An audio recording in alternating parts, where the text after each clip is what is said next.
أشهد أن لا إله إلا الله.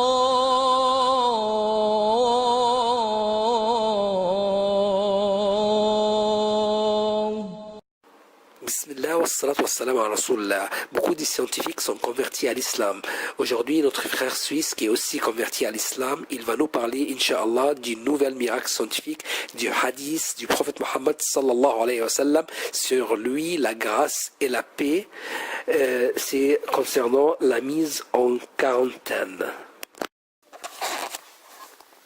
Au nom de Dieu, le tout clément, le tout miséricordieux.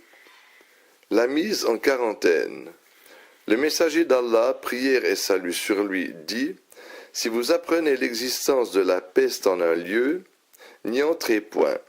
Et si la peste frappe un lieu où vous vous trouvez, n'en sortez point. » Rapporté par El-Bukhari et Muslim. Le prophète a aussi dit, prière et salut sur lui, celui qui fuit la peste est tout comme un déserteur, et quiconque patiente dans la peste aura la récompense d'un martyr. Rapporté par l'imam Ahmad. La vérité scientifique. Après l'évolution des sciences, l'on découvrit la réalité des organismes microscopiques, leur mode de reproduction, et comment ils causent maladies et épidémies. Il apparut alors que les bien portants, qui n'ont aucun symptôme de la maladie dans une zone infestée, peuvent être bel et bien porteurs des microbes pathogènes, et ce faisant, ils risquent de contaminer toute zone vers laquelle ils se déplaceraient. Suite à la découverte de ces réalités, l'on mit en place le système notoire de la mise en quarantaine, en vertu duquel tous les habitants d'une zone touchée par une épidémie sont interdits de quitter cette zone, autant que tous ceux qui sont en dehors de cette zone sont interdits d'y entrer.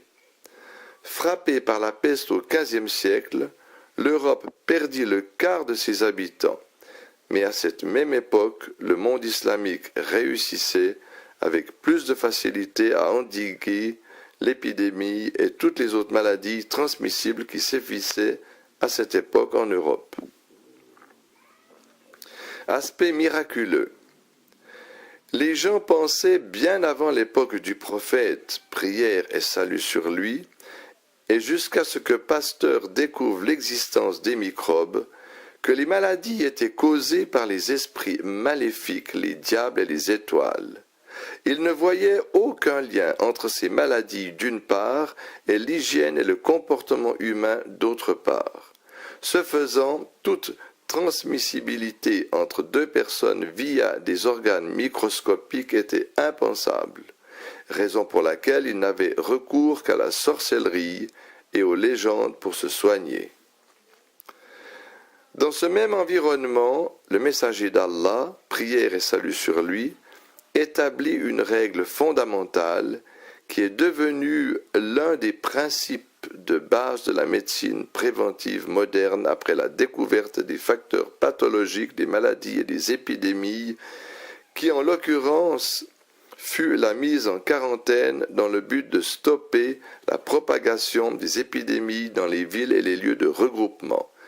Le prophète proclama cette vérité qualifiée de nos jours de scientifique en ces termes: « Si vous apprenez l'existence de la peste en un lieu, n'y entrez point.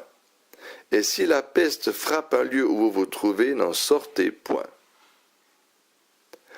En guise de garantie d'exécution de cette directive prophétique, le messager d'Allah, prière et salut sur lui, a construit une muraille autour des zones infestées en promettant à celui qui reste à cause d'Allah sur les lieux après l'avènement de l'épidémie d'avoir la récompense d'un martyr.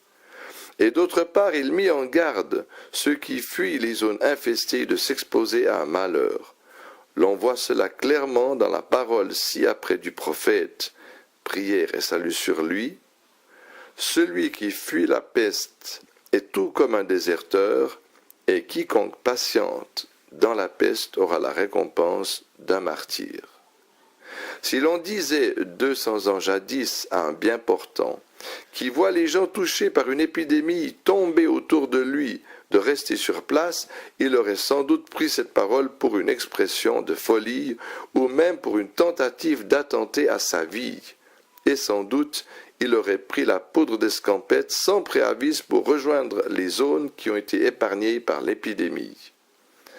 Les musulmans étant les seuls qui ne fuyaient pas les zones atteintes par les épidémies, suivant en cela les directives de leurs prophètes, sans même savoir le fondement de cette directive, était alors la risée des non-musulmans à cause de cette pratique, jusqu'à ce que la médecine moderne découvre que même les bien portants des zones touchées par la peste sont porteurs des microbes pathogènes de l'épidémie.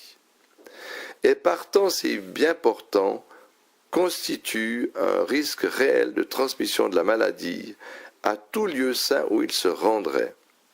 Et vu que ces bien portants se déplacent aisément et se mêlent à d'autres bien portants, ils contaminent ces derniers très facilement. En somme, les bien portants qui sont porteurs des microbes et des virus sont encore pires que les malades qui, en face desquels les gens sont tout de suite conscients de la nécessité de prendre les précautions qui s'imposent.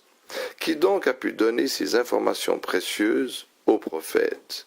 Prière et salut sur lui. Était-ce possible, 14 siècles jadis, qu'un humain dise des choses pareilles, à moins que ces informations lui soient révélées par l'omniscient, qui est parfaitement connaisseur de ses créatures?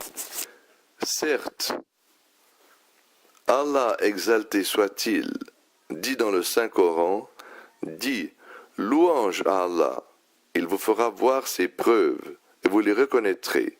Ton Seigneur n'est pas inattentif à ce que vous faites. » Sourate les fourmis, verset 93.